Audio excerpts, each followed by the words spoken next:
Hello, I'm Jessica Lowe-Betts. Rob McClendon is away on assignment.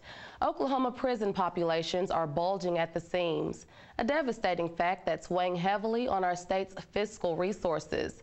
In order to fix the problem, legislators are working to address this issue in the state budget for the next fiscal year, an issue that some say has been neglected for far too long.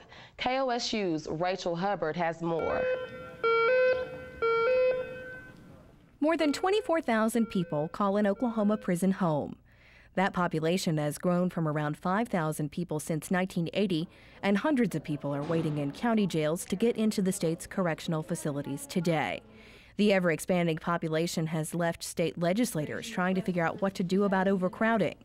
Justin Jones is the director of the Oklahoma Department of Corrections, and he says the problem has been building since 1980, partly because the state hasn't built a new prison since then, and partly because of the state's sentencing structure. Well, first of all, we have life without parole. We are well in excess of 600 inmates doing life without parole. We have approximately 1,300 inmates doing life. And then, 5 or 6 years ago, we passed the 85% law, and so which means certain offenders stay longer. So when you look at the prison system and you talk about alternatives to prison, that's only part of the issue. The other issue is we have fewer people leaving prison.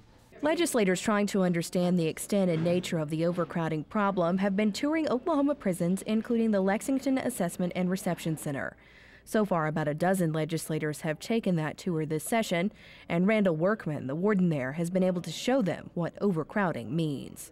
12 years ago, we was faced with a situation of overcrowding, and we've constantly been faced with that, and we was told in order to help deal with it at that time, we would move all the inmates into our day room spaces, and we was told that it would be a temporary arrangement, and that's been 12 years ago. So temporary arrangements that where we try to put people on the floors or we try to put them in every nook and cranny that you can find sometimes turn into permanent solutions. Workman says strong discipline is the only way his staff can deal with overcrowding.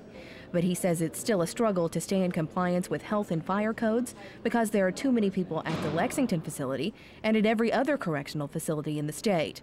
He says Oklahomans need to decide who they really want to lock up. We have enough inmates backed up in county jails that we could completely fill up a new prison today and then start dealing with the inmates that are coming into the system. So Oklahoma needs to decide where we're at as far as locking up inmates. Are we going to continue to lock up the people we're mad at or the people we're afraid of?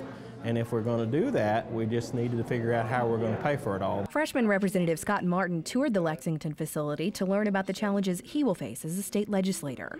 You know, I think it's important that whenever we're going to consider any type of legislation, whether it's corrections, transportation, education, that I think it's better for us to really have a more hands-on approach and have a little bit of experience and knowledge, first-hand knowledge. And that's why I wanted to come here today. So the next time we do consider some corrections legislation, I'll have a better understanding of the needs. Martin and other state legislators are considering legislation to build a new state prison and expand existing ones. However, they're also considering around 60 bills that would add to prison growth by creating new crimes or adding to sentences for existing ones. The long-range outlook for prison population growth is quite disturbing. Statistics show that the population in state prisons will grow as much as 1,000 by June 30th, the end of the fiscal year, and then another 908 people during the next fiscal year, bringing our total prison population to around 27,000.